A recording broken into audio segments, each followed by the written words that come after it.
Welcome to Orange Coast Unitarian Universalist Church. My name is Jolynn Ibanez, and I'm your worship associate today. I am joined by Reverend Sian Wiltshire, our minister, Beth Syverson, our musical director, director of music ministries, get that right, and Karen Magoon Pearson, who is our director of religious education, right over here. We would like to recognize the many volunteers that have helped out to put this service together today. I think they're all on this list. Almost all. There's always extra people that have done great things. We respectfully recognize that our church property rests on Hachiman and Tongva land. As Unitarian Universalists, we have many different beliefs, but we are one loving community. We are bound together not by a common set of rules or beliefs, but rather a covenant. A covenant is a promise that whatever our beliefs, we accept one another and encourage each other in spiritual growth. We affirm that all life has inherent value and that all existence is interconnected. We strive for justice and compassion in our deeds and relationships, and we are committed to creating a welcoming community without regard to the traits that sometimes divide people. To our roomers, we invite you to silence your cell phones. For our Zoomers, we would love for you to say hello in the chat. I want to extend a special welcome to visitors. If you're seeking a spiritual home, we hope that you find it here. Later in the service, we'll have an opportunity for you to introduce yourself, if you would like to do so. We begin our service with the lighting of our chalice. This morning, I'd like to invite Tracy Dasbach up to help with the chalice. She actually was raised in the Unitarian Society of Whittier. And the stained glass windows that were in that church are now hanging at the Magic Castle in. Isn't that cool? All right. We begin our worship with the lighting of the chalice. Love is the spirit of this church, and service is its law, to dwell together in peace, to seek truth in love, and to help one another as we affirm together. Thank you, Tracy. Please join us in singing our opening song. Good morning. Rise and body your spirit as we sing Draw the Circle Wide. Draw the circle wide. Draw the circle wide.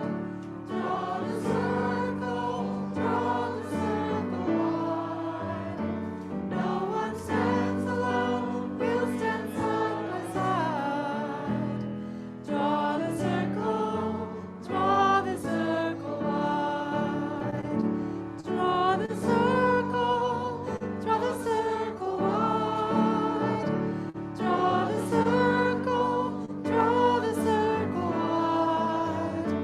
No one stands alone, we'll stand side by side. Draw the circle wide. Draw the circle wide, draw it wider still. Let this be our song. No one stands alone, standing side by side. Draw the circle wide. Draw the circle wide. Draw the circle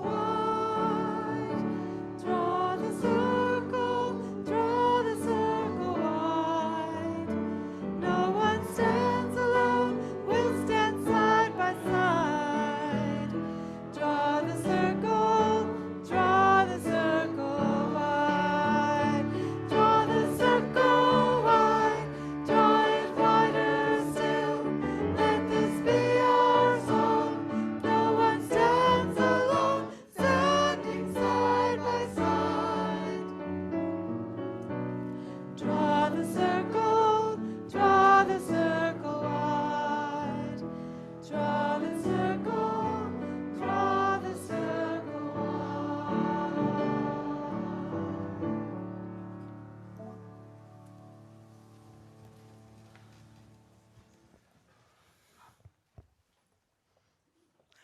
Love is our center.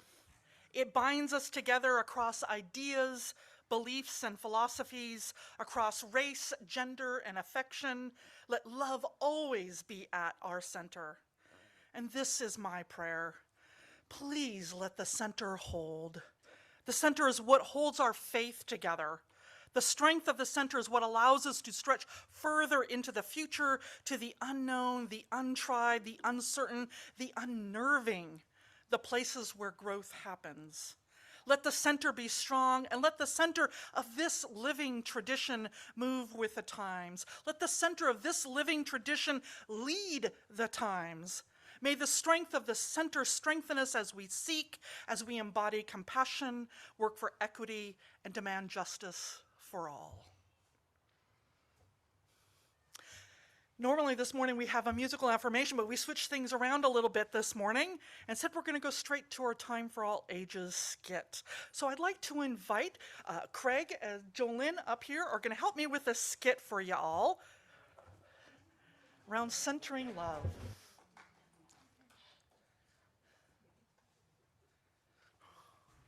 All right. You know, it can be really hard to let someone know what they've said was hurtful, right? You ever tried to say something? It can be really hard. It can be even harder to hear what you have said may have caused harm. It's good to know that there is compassionate and gentle ways to have these types of conversations. So let's listen into one of these conversations. Wow! Have you seen the sandhill cranes as they migrate overhead? It's remarkable how they fill the sky. The sound completely envelops you. They're my spirit animal. Oh my God! That was extremely racist and disrespectful. What is wrong with you? What? Racist? I was talking about birds. Why don't you go do some research and figure out how you messed up? All right, let's pause here for a minute. I don't think that was very compassionate or loving. Let's try that again. Let's do a little rewind. All right, play. I was talking about birds. They're my spirit animal. Well, I haven't seen the cranes, and it sounds like a powerful experience for you, and I would love to hear more about it. But first, I want to let you know that phrase, spirit animal, is problematic. A spirit animal or a spirit guide is a very specific part of the theology of many First Nations around the world. And when those of us who aren't of that background use it, it could feel demeaning and devaluing to those traditions. Many First Nations peoples have asked that we respect their traditions and not use that phrase. Why are people so sensitive? I feel like I can't say anything anymore. Can't they just get over it? All right, pause again. Well, that was a very caring explanation, but it wasn't received with much grace. Maybe the third time's the charm. Let's rewind and play.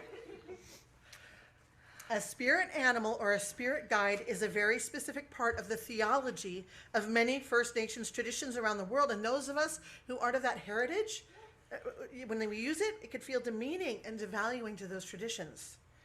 Many First Nations peoples have asked that we respect their traditions and not use that phrase. Oh, I'm sorry. I feel terrible. Oh, well, there's no need to beat yourself up over it. We don't know what we don't know. I wanted to tell you because I know that respect for all people is important to you, and I thought that you would want to learn about this cultural difference. That's true. I do want to avoid doing anything hurtful if I can.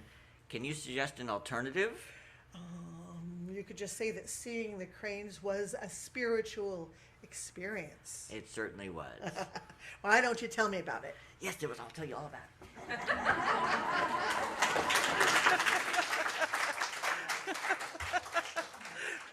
The giving and receiving of feedback about something that seems innocent can be hard on both ends, and it takes love being at the center for everyone to learn and grow.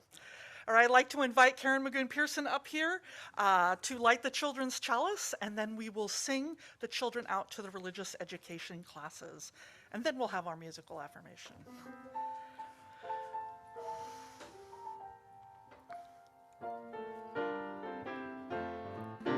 We hold you in our love as you go, as you go. May your heart be at peace.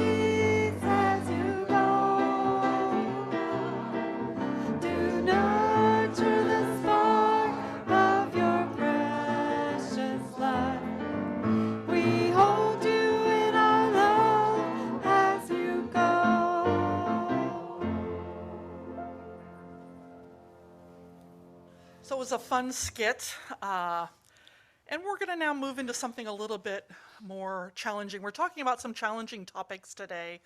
And this musical affirmation is one that kind of can strike you in your heart. And so I just want to take a deep breath and get into that space as we listen to this beautiful song, We Need More.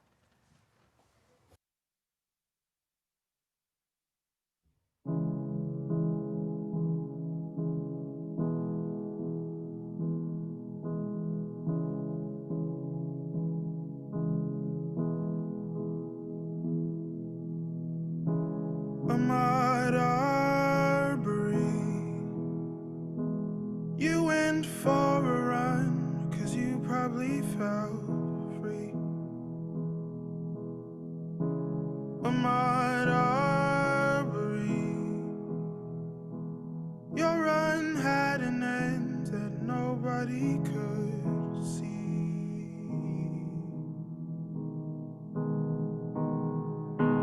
Little black boys don't run outside or play with water guns at night. They run away from red and white, blue light. Little black boys don't go to stores or use their pockets anymore. Can someone tell them what they're living for? They want more.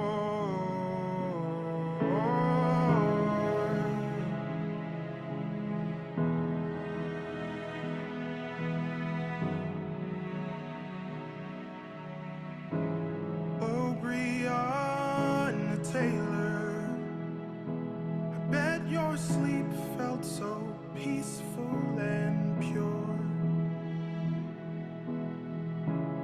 Oh, Breonna Taylor, your peace was ended by police burglars.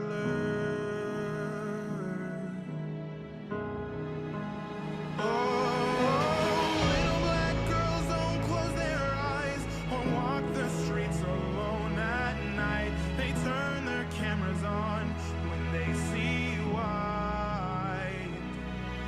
And little black girls don't open doors or stand near windows anymore. Can someone tell them what they're living for?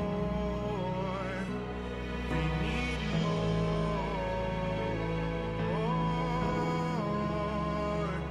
They need more. We need more.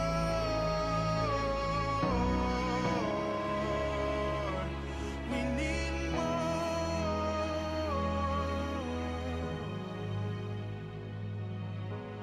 Little black boys and girls are scared. Their parents feel so unprepared. The world sees black no matter what you wear.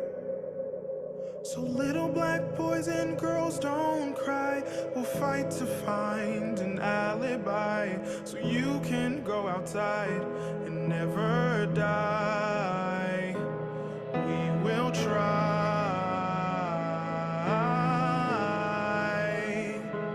We will try.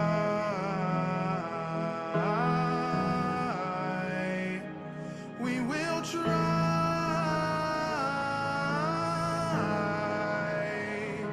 We will try.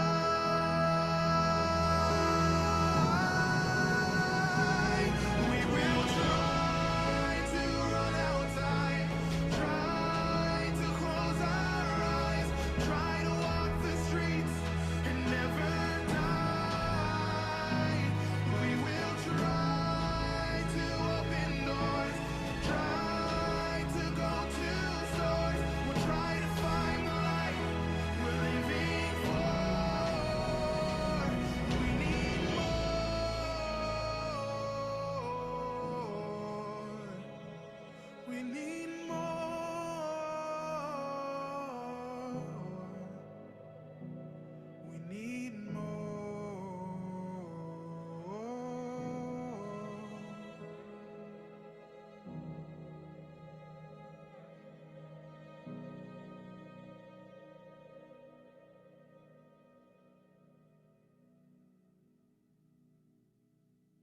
Let's all take a deep breath, huh? It's a really powerful song. Beth, I've been wanting to share that with you for a while.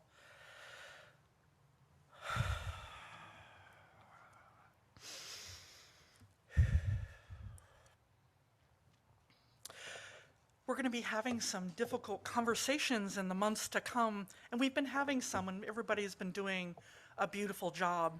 I want to tell you about a difficult conversation that I had with my sister, kind of, years ago when I was in my 20s. So it was back when I was in graduate school.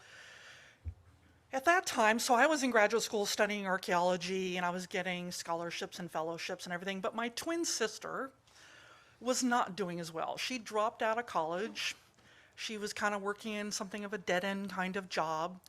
And that's tough on a sibling, right? It's even harder on a twin because the comparisons always come up. And I knew I felt a little bit sort of like I didn't know what to do. I'd always been a little bit more ambitious than she was, for lack of a better word. But she was floundering, and it was hard on her. And I admit that everybody in the family was kind of trying to fix her, right? Particularly my father. And this undercut her self-esteem, so she went to see a therapist. And the therapist recommended that she write a letter to the family. And I think she only wrote it to me and my older sister and my father. And it was this very, very lovingly written letter that said, you know, I know that you love me. I know that you want me to thrive, and I do too. But that our attempts at trying to fix her were not helping, and that she needed to learn to listen to her own voice. And so when next we spoke to her, could we, just accept and love her as she was, right? What's interesting is the various reactions from the three family members. Interesting enough, my father, who was probably the worst culprit in many ways, immediately felt terrible. I have never seen my father cry, but according to Regan, he cried. I'm so sorry. I never wanted to hurt you. And their relationship did a whole 180. And it was beautiful, right? My older sister, who I have to say would not react this way now. It's been 30 years. She's grown up a lot too. But my older sister absolutely refused to believe she had done anything wrong. And in fact, Regan said, I felt like I had to apologize to her, retract what I said, or I was going to lose a sister. It was that bad. And then there was me. I remember when I got the letter, I was on the East Coast, so they got the letter a day before me, and I got the letter, and I remember my first reaction was actually hugely defensive. I don't do that! Oh my God, what is she talking about? Right? And then I realized that my defensiveness came from that place of feeling guilty, that I knew that by comparison, that she didn't look as good as me and my academically minded family. And so I just took a deep breath and I was like, okay, I don't honestly know what I've done, but I will go ask. So I called her on the phone and I said, look, I got your letter, and I'm really sorry if I did anything, but could you help me understand? Because I don't know what it is that I've done. And she told me, she said, look, actually it's not really so much you as much as it is that our sister and my dad. But she told me a couple of things, and I said, okay, thank you for letting me know, because I would never want to hurt you, and I love you and everything. So it's interesting that people can have different reactions to receiving difficult feedback, particularly from someone that we love. So this morning for our meditation, I wanted to invite you to remember a time when maybe you either received difficult feedback or you had to give difficult feedback, and to think about that. So if you want to just take a couple deep breaths, we've already been through a lot this morning. Deep breath. Get a little comfortable, maybe soften your eyes or close your eyes as you feel comfortable. Feel your body relax, and to recall maybe a time when either you had to give difficult feedback or receive it. And what went well? What went wrong? What might you do differently, if anything?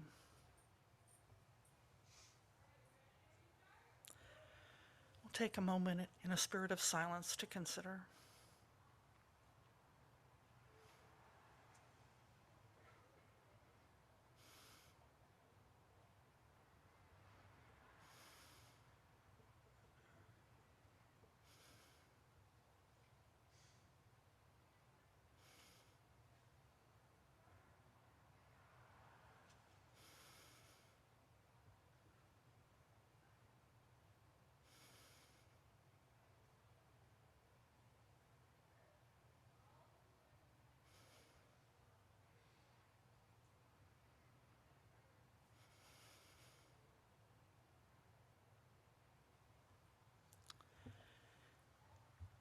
And when you're ready, you're welcome to join Beth in singing.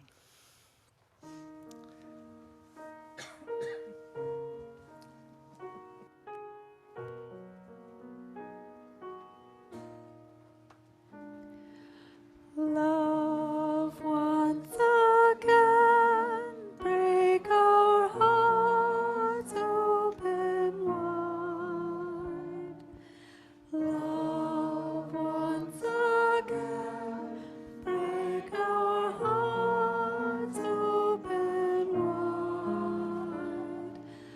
Love once again, break our hearts open wide. Love once again, break our hearts open wide. Love once again, break our hearts open wide. Love once again, break our hearts open wide.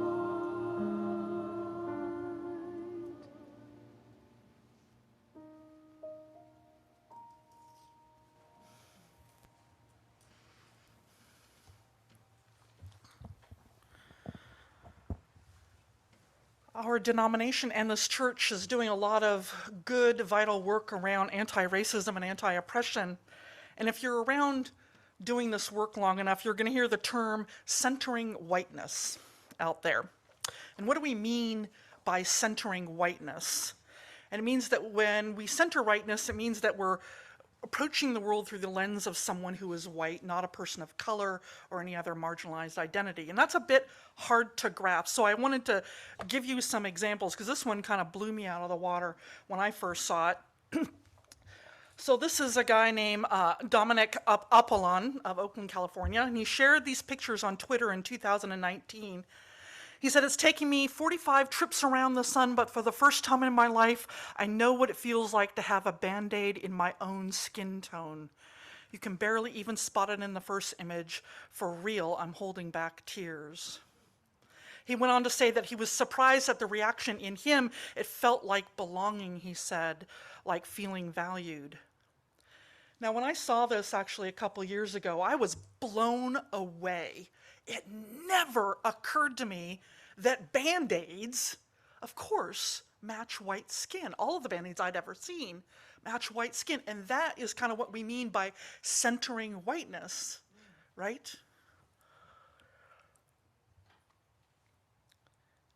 It's kind of an interesting thing, like, wow, what it must be like to go through it and everything, your Band-Aids don't even match.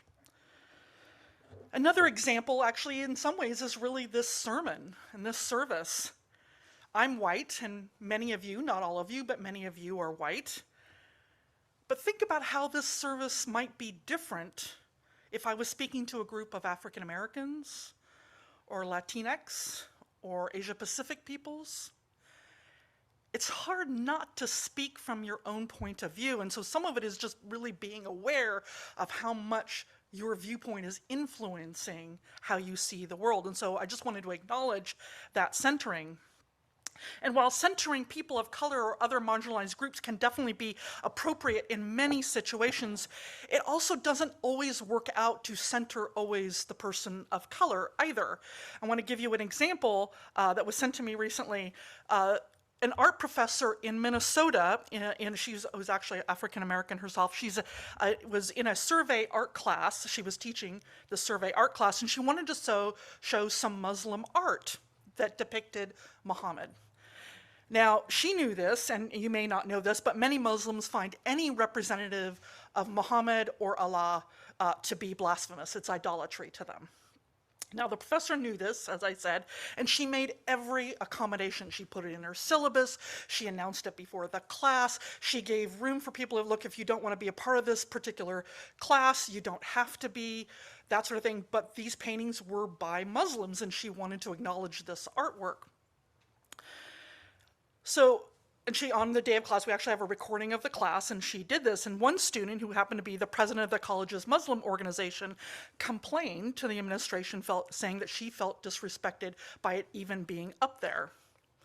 The professor apologized to the student for any harm, but unfortunately, the administration fired her and called her insensitive and Islamophobic.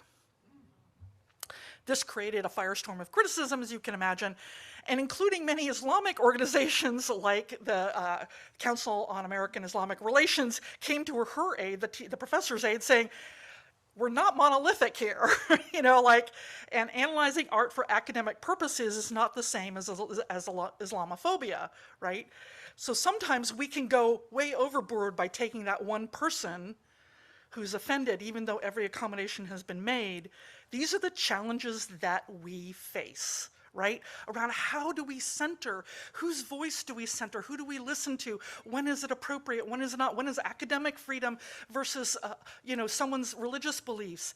All of this is a challenge that we face. It's interesting also, the Time for All Ages that you heard this morning is another sort of interesting one because, as many of you know, I'm a shamanic practitioner. I have a spirit animal. It's part of my theology. And what was interesting to me was the way the story was originally written was very much from an American point of view around Native Americans. But there are shamanic cultures all around the world, and they all have spirit animals. So it's not just Americans. So it's just sort of an interesting idea that, sort of saying something like, hey, oh, that's, you see a cat lazing in the sun and you go, oh, that's my spirit animal, right? Like, I find it a little bit of ironic because my spirit animal is nothing like me. He's very grumpy and gets very impatient with me. But you might think it's also a bit like saying, say you had a really lovely, good meal that was just hit you just the right way. We wouldn't say, oh, that's just as good as communion, right? I mean, that would be demeaning and insulting to people who are Christian, right? So we wouldn't say that. And that's one of the reasons why, some people, and not every Native American agrees with this, they're okay with it, but a lot of people aren't. And I feel like the most loving thing to do is to say, okay, I'm not going to, demean that particular phrase and use it out of context. So, and also, I'm not someone who's had my culture, appropriated for the last 500 years and also decimated. So as much as it might irk me a little bit when people use that phrase, it's nothing compared to what a Native American would certainly feel. And there are other ways to express ourselves. And that, to me, seems the most loving thing to do is, okay, is there another way? Can you say, oh, that was a deeply spiritual experience for me. That meal was incredibly lovely, whatever it is. So that's why I'm willing most of the time to change my language, right? Now, centering marginalized voices means simply that we take into account a different point of view from that of someone who is white. And there are times when it's absolutely critical for that voice to be heard. And it's not always easy because marginalized voices are not monolithic. Nor is it right to always make marginalized groups carry the emotional burden of enlightening those of us who need enlightenment. Right? And this is a tension that Beth and I play with all the time. It's really hard. We struggle with this. So when Beth and I put up images of marginalized people or we sing songs and music and word, it isn't always about centering marginalized voices as much as we're trying to normalize marginalized voices, right? To recognize the contributions of many different people who have not had a chance to be recognized or given this space because of their marginalized status.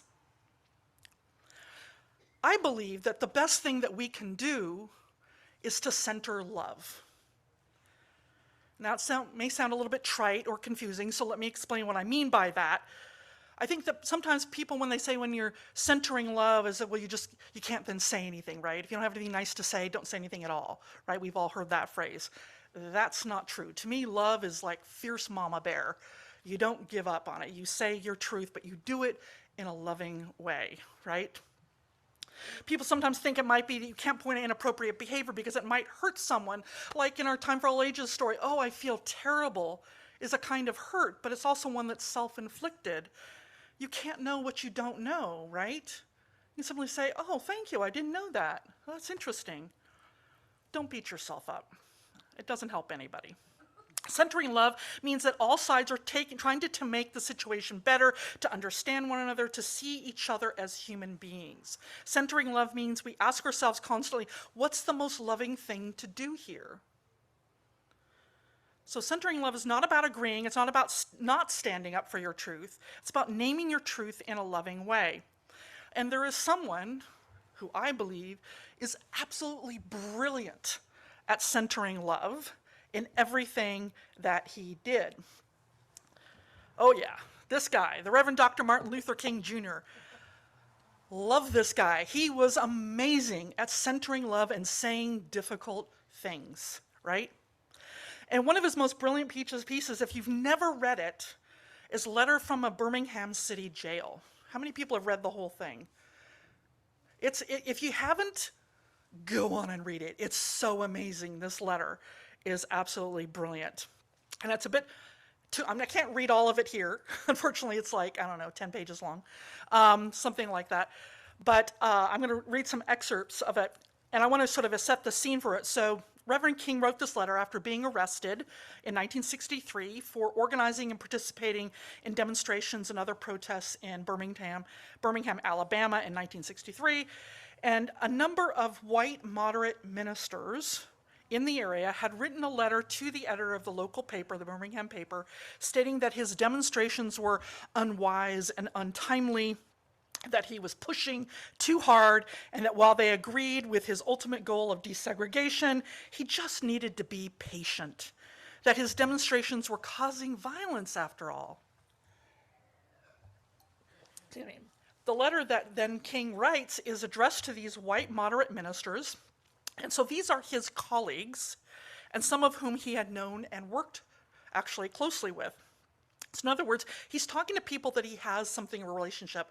And, it's kind of an interesting thing about ministers. Like, every time we meet a minister, there's an automatic, oh, yeah, I know. Like, we kind of do that little bonding thing. So there is a relationship there. It's not a deep one, but there is a relationship there. So I'm going to read excerpts from this letter this morning. And I'd like you to pay attention not just to what he's saying, but how he's saying it. These, to me, are very clear ways of centering love. So I've actually got the first one up here. So he begins the letter like this. While confined here in the Birmingham City Jail, I came across your recent statement calling our present activities unwise and untimely.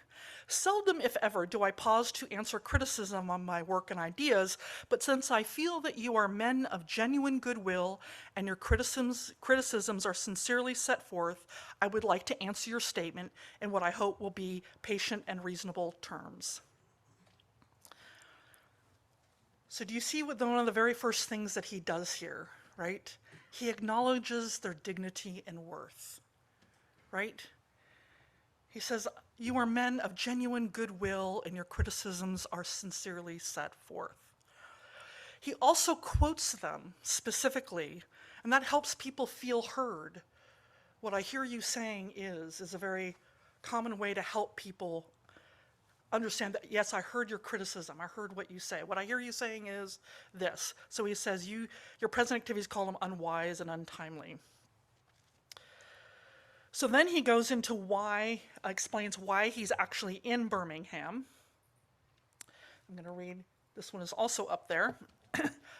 He says, because people are accusing him of being an outside agitator. He said, I'm in Birmingham because injustice is here. Just as the 8th century prophets left their little villages and carried their "Thus saith the Lord" far beyond the boundaries of their hometowns, and just as the Apostle Paul left his little village of Tarsus and carried the gospel of Jesus Christ to practically every hamlet and city in the Greco-Roman world, I too am compelled to carry the gospel of freedom beyond my particular hometown. Like Paul, I must constantly respond to the Macedonian call for aid. So you see what he's doing here? He's relating to them. He's relating to them using their language. It's actually very academically written, isn't it? He's kind of giving also a little bit of his bona fides a little bit here. But interesting enough, if you notice his public speeches, he'll use biblical imagery, but he rarely, if ever, invokes Paul or Jesus Christ. He'll talk about waters rolling down and all that, so he'll use that imagery. But here he's talking specifically because most ministers relate themselves to Paul, right? They relate themselves as to part of that line of Jesus Christ. So he's speaking their language and trying to relate to them, right? Nowhere in all of his work does he call people names. He doesn't, even when he talks about the white moderate, that's his most famous part of this letter. He talks about how the white moderate is probably the biggest problem to the Negro at this time. But he never calls them that. He just says the white moderate is this. He doesn't say you are the white moderates. He kind of gives them out. He doesn't shame people. Here's another one that he says. He says, "You deplore the demonstrations that are presently taking place in Birmingham, but I am sorry that your statement did not express a similar concern for the conditions that brought the demonstrations into being. I am sure that each of you would not want to go beyond the superficial social analyst who looks merely at effects and does not grapple with underlying causes. I would not hesitate to say that it is unfortunate that so-called demonstrations are taking place in Birmingham at this time, but I would say in more emphatic terms it is even more unfortunate that the white power structure of this city left the Negro community with no other alternative." So again, he also does he affirms their intelligence. I'm sure you also kind of recognize, But mostly what I notice here is he's using I statements. I feel, I am sorry, I would not hesitate, I'm sure that each of you, right? I statements from your point of view is very important. Now I want to read one more excerpt that I wish I had more time to read more, and if you haven't read the letter, like I said, I encourage you to do it. The man really knows how to center love. The other excerpt, I don't have a slide for it because it's rather long, and it's all about imagery. So I want you to take in this imagery that he's talking about. And he says this: "And then there is this, in answer to the minister's call for this was in answer to his call to be patient, right? He said, we know through painful experience that freedom is never voluntary, given by the oppressor. It must be demanded by the oppressed. Frankly, I have never yet engaged in a direct action movement that was well-timed, according to the timetable of those who have not suffered unduly from the disease of segregation. For years now, I have heard the word wait. It rings in the ear of every Negro with a piercing familiarity. I guess it is easy for those who have never felt the stinging darts of segregation to say, wait. But when you have seen vicious mobs lynch your mothers and fathers at will and drown your sisters and brothers at whim, when you've seen hate-filled policemen curse, kick, brutalize, and even kill your black brothers and sisters with impunity, when you see the vast majority of your 20 million Negro brothers smothering in an airtight cage of poverty in the midst of an affluent society, when you suddenly find your tongue twisted and your speech stammering as you seek to explain to your 6-year-old daughter why she cannot go to the public amusement park that has just been advertised on television, and see her tears welling up in her little eyes when she is told that Funtown is closed to colored children, and seeing the depressing clouds of inferiority begin to form in her little mental sky, and see her begin to distort her little personality by unconsciously developing a bitterness toward white people. When you have to concoct an answer for a 5-year-old son asking in agonizing pathos, Daddy, Why do white people treat colored people so mean? When you take a cross-country drive and find it necessary to sleep night after night in the uncomfortable corners of your automobile because no motel will accept you, when you are humiliated day in and day out by nagging signs reading white and colored, when your first name becomes, and I won't say that word, and your middle name becomes Boy, however old you are, and your last name becomes John, and when your wife and mother are never given the respect title of Mrs., when you're harried by day and haunted by night by the fact that you're a Negro living constantly at tiptoe stance, never knowing what to expect next, plagued with inner fears and outer resentments, when you are forever fighting a degenerating sense of nobodiness, when you will then, only then will you understand why we find it difficult to wait. I hope, sirs, you can understand our legitimate and unavoidable impatience. Dang. I actually never read that part of the letter.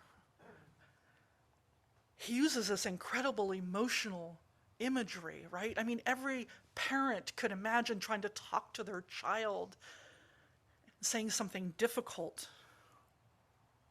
to be treated in such a fashion. He creates this imagery in our head that helps us understand what is going on in the mind of African Americans at that time. And that's one of the things that is so important in doing work when we center love, is to speak from the heart, to relate not just to the head, but to the heart, because that's where people change. They don't change really up here, they change when they're touched here. It's the reason why we had that song, We Want More, is sung, and it's heard today in our affirmation. The song, his face, right? The pathos in his face as he's talking about this pain that so many African Americans feel these days. It's reaching to our heart to help us understand what it is that many of them go through. And even if you disagree with some of the ways that people are doing anti-racism work, and some do it poorly, listen to that pain. It's real and it's heartfelt. And I think sometimes that's why sometimes people go a little bit overboard in anti-racism work and immediately want to listen to anybody who's a person of color, no matter what. Maybe there's more nuance going on there, because there's this genuine desire not to hurt people. The university actually has apologized and said, we're learning, we made a mistake, right? There's a genuine desire not to want to hurt people, but we can't do it at the expense of academic freedom or even freedom of speech to some extent. We need to center in love and have that choice come from our heart. And when we approach these difficult conversations, whether it's about race or really any form of oppression, or we simply have a relationship that we need to tend to in some shape or form, when we approach these difficult situations with love at the center, we can get to that place of healing and understanding. And I also want to point out, it doesn't always work, right? Some people react like my older sister. But you can't control other people's reaction, but you can control what you say, how you say it, and your own reaction to it. And you know, this congregation is doing a lot of really good anti-racism work right now. And you know, I get that not everybody's really into it, right? That's okay. Not everyone agrees with every aspect of anti-racism work. I mean, it can feel completely overwhelming, and that nuance of when to know and when not to know can feel really overwhelming, and oh man, it's just one more reason to feel bad about myself, and the world. And like, I get that. But I think that just about everyone here can agree that racism is bad, right? I don't think you could be a you and not think that racism is bad. And I want to make something really clear to you all as we do this work, as you think, oh, should I go to that conversation or not, is that Nancy, who is our president of our congregation, and myself, and the people who are running the Widening the Circle Council, so people who've been doing this work like Phyllis and Nina, and who else is doing it, Birdie, and some other people, all these wonderful people, we all want you to feel comfortable in voicing your opinion. We don't have to think alike to love alike, right? It's okay if you disagree. There are nuances and challenges that we're all trying to come to. All we ask is that as much as you speak, that you listen, and vice versa, right? That's all we ask. I think that all we ask is that we just center love at these conversations. And so far, I think people have done a really good job. And it can be really scary to have these conversations because when we disagree about something that's so deeply painful for so many people, it can be really hard. But the circle is wide enough and it can hold you. Okay? So as you're trying to have these difficult conversations, if you choose to, I want to remind you about King and his methodology. And if you've ever seen these as part of any type of conflict resolution things, and yes, that's actually very true. It's a lot of conflict resolution things, but acknowledge the person's dignity and worth. I know you to be a good person. Let me help you understand something. Even if somebody comes to you and says something difficult to say, I know you're coming from a place of love, and I know you come from a place of wanting me to understand. Quote back to them what it is that you hear them saying. Is this what I hear you saying? Find a way to relate to them. Oh yeah, my daughter did this. Use I statements. Never you're this way, you do that. I feel, I worry. And appeal not just to the head, but to the heart. Name the pain that you're feeling. Use story, use imagery. Because we're not all going to agree on how all this work is done, but we can at least listen with a loving heart and an open mind, and that is centering love. And remember, you can't control anyone else's reaction. You can only control your own. We Americans, we're all trying to figure our way through this difficult time of waking up to racial privilege, if we have it or not, to try and end racism, homophobia, transphobia, ableism, sexism. And the only way we're going to get through this is centering love. It's not about avoiding the conversations, it's about how we have those conversations. And we're going to do this by putting one foot in front of the other and leading with love. So let us sing. Please rise and body your spirit. I want to really embody this idea of leading with love. So I'm going to give you all, you can choose 1, 2, or 3 of these items. You can choose to walk with me, or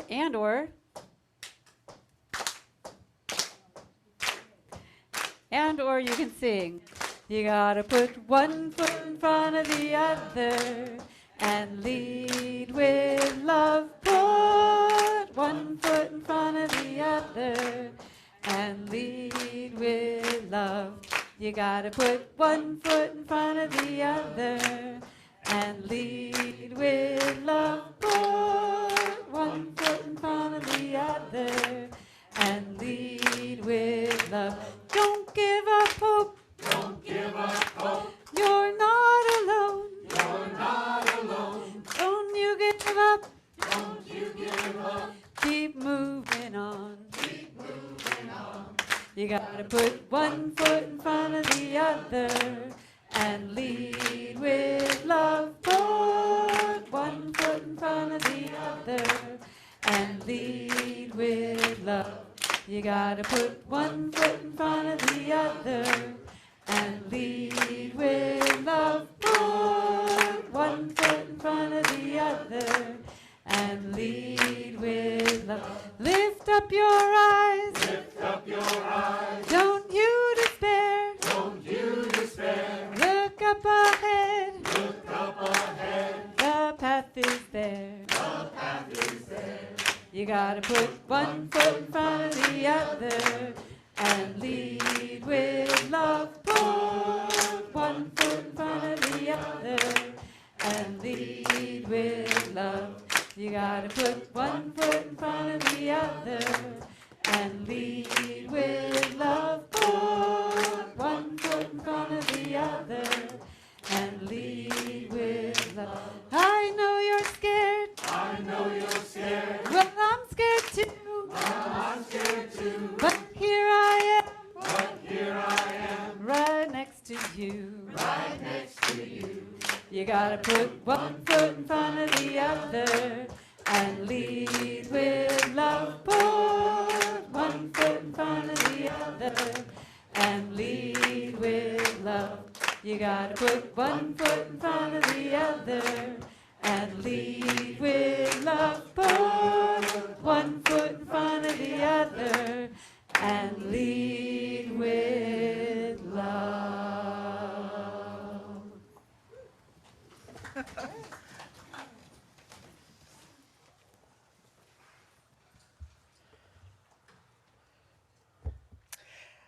Hi. Unitarian Universalist congregations are fully self-supporting, meaning that members and friends raise all funds for the operating budget, ministries, and programs of the church. We are ever grateful for your time, gifts of time, treasure, and talent.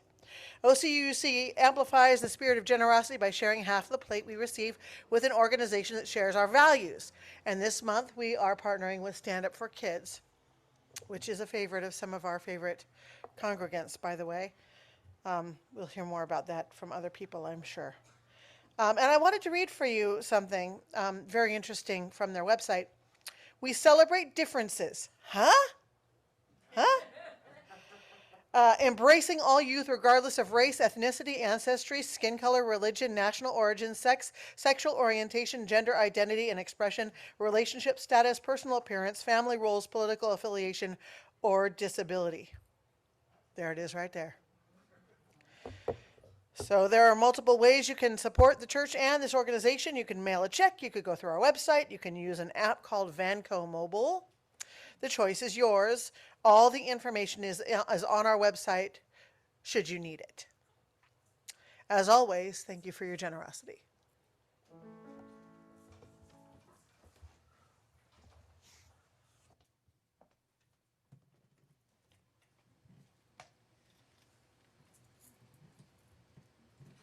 There is always a light when we are ready to see it. There is always a light when we are ready to be it. To see the light, to be the light, to raise our eyes in the dark of night, to climb this hill. Together we will. There is always a light when we are ready to see it. There is always a light when we are ready to be it. To see the light, to be the light, to raise our eyes in the dark of night, to climb this hill. Together we will. There is always a light. There is always When we are ready to see it. There is always a light. There is always When we are ready to see it. To see the light, to be the light, to raise our eyes in the dark at night, to climb this hill. Together we will. There is always There is always a light. There is always When we are ready to see it. There is always a light. There is always Now are you ready to be it? To see the light, to be the light, to raise our eyes in the dark of night, to climb this hill. Together we will. There is Be always the light. There is always There is Be always the There is always Be the light.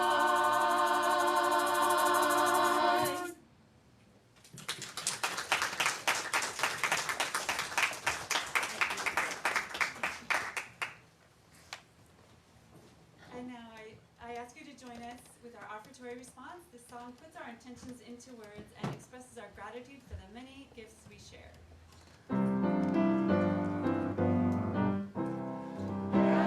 Together we gather as one, for peace, love, and justice for everyone. Give from our hearts to show that we care. We can change lives with what we share.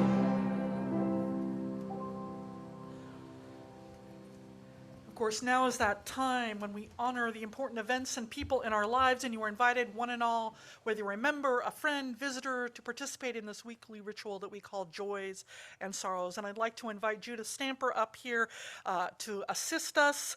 She's one of our wonderful pastoral care team members. So if you came here today with something that you're holding close in your heart, something that struck you at your core, and you would like to honor that, we invite people to do so by lighting a candle either at home or here. If you're a roomer, you'll be invited to come forward to light a candle. If you'd like to share your joy or sorrow, you can write it on a piece of paper that the ushers have, and they're happy to give you if you didn't do one when you first came in. And then you can just simply hand it to me as you come forward to light your candle. Zoomers, you are invited to write your joy and sorrow in the chat if you'd like to share it, and then Judith will then light a candle for you. You're also, of course, welcome to light one at home. And once the roomers are done lighting their candles, I will read all the joys and sorrows out loud as Judith then lights a candle for the Zoomers. So as music is played, I invite you to silently offer your love and hope and healing to everyone as you feel called. Please come forward.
So Dolly Duran would like a candle lit. She said, "What a joy it was to attend the Newport Mesa Irvine Interfaith Luncheon on Wednesday past." She said, "I was unfortunately the only representative from OCUC at this wonderful presentation by the people of local Native American groups. We've usually had a great showing at this important Path to Peace organization, and she hopes that she will see more of you there in the future. If you'd like to know more about the new NMI Interfaith Council, which Akbar, who spoke last week, is the executive director of, if you'd like to know more about that, please see me and I'll be happy to get you in touch with them. And they have a meeting once a week on Wednesdays. So let's see here. Barbara Schilling says she is making slow progress on healing from her broken femur, but there is progress. She said, "Today I sat on the edge of my bed and did most of the work." So, go Barbara. Barbara, if you didn't hear that, that was clapping. So Judy, who couldn't be here to light a candle, she would like a candle to say happy birthday to her husband, Rob Gordon. He is 73 years old. She offers him love and joy. Happy birthday. Yeah, he's an awesome guy. So let's see here. As many of you know from an email I sent out, Sarah Hunter would like a candle lit. She said her husband, Rob, passed away this week from a long fight with pancreatic cancer. Said our family has surrounded us with love. I cannot thank our loving community enough for all the support and love that we've given us. You could light a candle for Rob, that would be great. Oh, and Barbara Schilling also mentions that last Tuesday was her 70th birthday. Let us hold Sarah in our hearts and our love for Rob.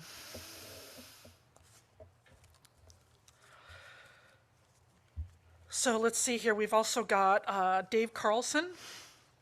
He says, "I'm lighting 2 candles." He lit two candles this morning. He said, "Because I'm very frustrated." He said, "The 2 services I experienced this morning, this one and the one from his son's church in Kenosha," he has a son who's a minister, he said, "were among the best of the last 50 years of being a UU." He said, "But we haven't figured out a way to tell the world of our own potential value to it." I agree. Right, Matthew Patterson as a candle of concern and of joy. His joy is that his new job started this past Monday in Irvine. He says it's challenging and lots to learn, but there will eventually be full-time hours, though it's short-term through tax season. His concern is that Richard Prue, he says his 84-year-old father is slowly fading and probably won't make it to summer. I'm sorry. There's a lot of sorrow in these today. So Maureen McConaughey also lit a candle of sorrow. She said, "One of the other tenors I have sung with for years in the OC Chorale died yesterday of cancer." He used to stand right next to her. So I'm really sorry, Maureen. And Gretel lifts up something I wanted to lift up as well, a sorrow for yet another mass shooting in California, if you didn't hear this morning. We don't know if it's racially motivated, but it hit a party for the Lunar New Year in Monterey Park, which is a heavily Asian community, Pacific Asian community. And Eric Noel has also a candle of sorrow. He says, "Last Saturday marked 10 years since the passing of my late mother, Fabiola, who was a longtime member of this congregation." Yeah. I know she was beloved here, Eric. I also want to note to many of you that Karen Stoyanov, Reverend Karen Stoyanov, who was the minister who served this wonderful, beloved community for 13 years. She's okay. Sorry. She's okay. She recently had back surgery, and she is in rehab, and she is welcoming visitors. And so if you would like to know more, she's at Beachside Nursing Center in Huntington Beach. It's Huntington Beach if you need to know. But if you need to know more information, just contact me. But she is receiving visitors. Okay, deep breath today. Let us hold and love all the joys and celebrations and all the hurts and sadness, whether they were spoken or remain silent. Let our joys remind us to be thankful, our concerns remind us to hope, and our sorrows remind us to connect. Let all these moments remind us that we are not alone. Please join Judith in a spirit of prayer.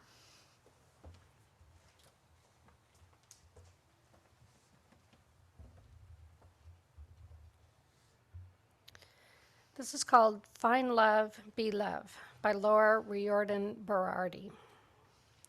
May we find love in this place, love in our hearts, love for the broken down, love for the lonely, love for those yet to feel whole, love for those in between, love for those out of our reach.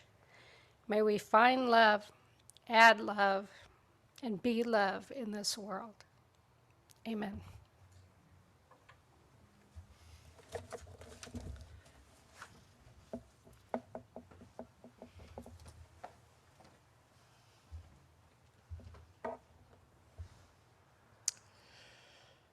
We extinguish our chalice. I should say something about that. Should I say something about that? Let us join together as we extinguish the flame of our chalice and say together, we extinguish our chalice, but not the truth, the warmth of community, or the fire of commitment. These we carry in our hearts until we are together again. Thank you for joining us this morning. We are a congregation, you've heard this, made up of people who all believe differently. And yet when we gather together, whether we are in the room or on Zoom, we make up one loving community. We need not think alike to love alike. If you're a guest, a visitor, or someone who has not yet been known to us, I invite you to become a part of this beloved community. We encourage you to either write in the chat if you're a Zoomer, or if you're a roomer, you can stand for a brief moment and tell us your name and where you're from. And we will bring a microphone to you if that's, there we go. So speak into the mic so the Zoomers can hear you too. Hi, I'm Sue McIntyre. This is my husband, David McIntyre. We are visiting from the UU Church in Muskegon, Michigan. Yay! Just here on vacation. Neat. Good morning, I'm Damon Anderson, and I'm visiting from Laguna Niguel. From Laguna Niguel.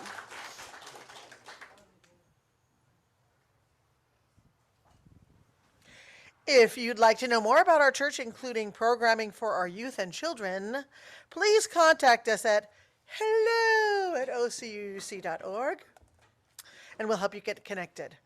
In addition, we invite you to sign up for our weekly email called The Blast at ocuc.org.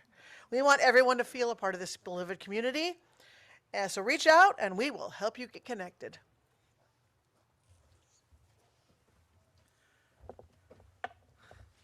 All right, announcements. All you can see, there's some fun things coming up. One of the things is if you're a newcomer and just want to learn maybe a little bit more about this church. So on February 12th, we are going to, and yes, I know that's Super Bowl Sunday, but it doesn't start until 3, okay? Just want y'all to know, okay? But you can come and talk with me and some other people about this church, about who we are, about what we do. It always says meet the minister, which I was kind of fun of, I mean, because I'm really not that fascinating. But I'm happy to tell you about this church and, you know, what we are and who we are and answer any questions that you might have. So if you're thinking about membership or you just want to know a little bit more, it's nice, it's fun, we'll have food and nice conversations, and we'll also learn about you. So come to that, and if you'd like to sign up for that, it'd be really nice so that we know who all is coming. You can send an email to Linda Sperry at lindasperry@gmail.com. So she is the chair of our membership committee. So I know we're running a little bit long, but I wanted to point something out because I just think of this congregation as such a loving congregation. I was noticing this week, you know, with the passing of Rob Hunter, who is beloved by so many of us, and of course Sarah means so much to us as well, and how many people just, you know, wrote letters to her, helped her out, or helping her now, helping her still, and I was just really, my heart was filled when I heard about that. And then Sarah got all of this food from Rob's work. I think they went to Costco and emptied it out, and brought it to her. And she's like, I can't use this. So of course, Sarah, being Sarah, you know, was immediately like, who can use this food? So we brought the food over here to the Ukrainians, and which is, yeah, right. So we brought it over to the Ukrainians, and then just as I'm leaving, I run into Steve Morihiro, who is here testing our new Wi-Fi setup that he's made it even faster and cooler, and I just sort of nodded my head as he's explaining to me why, it's so much better, and find out that he and Craig Sperry have been working on this for a while and set up things in really cool ways. And I just wanted to really acknowledge all of the ways that we share love of this congregation, of this space, of this church, and I think y'all rocksers. That's the main thing. So as we go forward to center love in our lives, let us sing this benediction. Let us go out and all do our part. Let us go out, bring joy to each heart. Let us go out with indifference destroy. Let us go out with joy. Let us go out and all do our part. Let us go out, bring joy to each heart. Let us go out with indifference destroy. Let us go out with joy. Let us go out with joy. Let us go out with joy. Service is over. Let our service continue.